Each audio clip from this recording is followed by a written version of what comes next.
Hi, welcome back to Valley News Live. We have the first of our 3 first alert weather days in a row, and we already have some pretty hefty snow reports from down south. Forbes seeing 6 inches, a half a foot already. Ellendale and Brampton, another 3 inches for folks there. Sisseton, a nice 2 inches, but as we move further north and east, things drop off significantly. Breckenridge only seeing 0.4 inches, Larimore 0.3, and Hoffman 0.2 inches. However, we've seen snow all the way up to the border. Langdon seeing another 0.4 inches. And looking out at some sky cams, Jamestown seeing some pretty snow-covered roads there with some ice on the camera, as well as Foreman, some nice icicles on the camera there. And looking here in Fargo, taking a look at downtown, well, downtown has disappeared thanks to this band of snow, causing our visibility here to drop pretty well.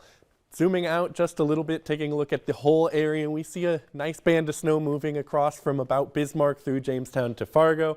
And then point south, we have another band of snow shaping up, but as you move farther south into the east, you see a transition into some rain. And here's a look at the visibilities out west. It's much worse. Jamestown sitting at about a half a mile, Oaks at 1 mile. Here in Fargo, nice mile there. But into the east and north, we see some clearer skies, and temperatures are sitting right around freezing, which is why we're seeing some of that transition snow. Zooming out to see the whole country, we're going to see this is that low pressure system that's throwing the snow our way. It's moving, it's kind of sitting in Nebraska, pretty parked there. And farther down south, we have some tornadoes moving their way through East Texas. So this is a pretty big system. And back to our neck of the woods, we're going to see that heavier band of snow move through in the afternoon. Here we are tonight about 7 o'clock, and that band is going to be with us throughout much of the night, but some bright skies ahead on Wednesday morning. We're starting to see a break in the snow as that band moves farther north.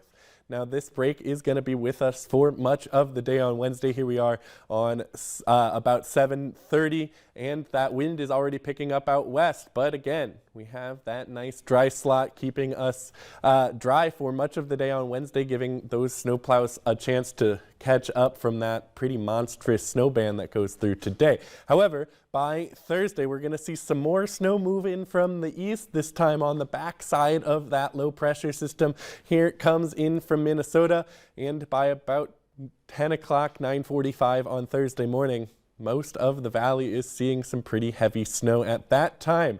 Now on Thursday, we're going to see that that band move its way move its way west, and folks in the east will be pretty clear at that time. And by Thursday night, we're going to see another 9 to 12 inches where you see this pink color. This purple are some 5 to 9 inches. And again, in the east, we're going to see that snow continuing all the way through Saturday.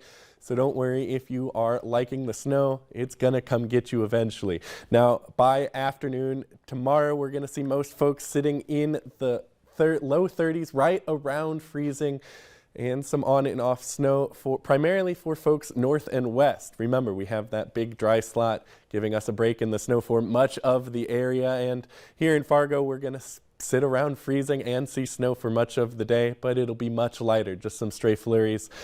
And this next week, we do have those first alert weather days all the way through Thursday, and this snowstorm is going to last all the way into Saturday for some places. And behind it, plenty of very cold air. Sunday morning, our low is 0. Monday morning, our low is -6 with a high of 1. So we might be done with the snow, but the cold is on its way. Yeah, Mother Nature is she's making the week not for us. No, not at all. She's not pleased. Yeah, lots to pay attention to and still go over. Jim, thank you so much.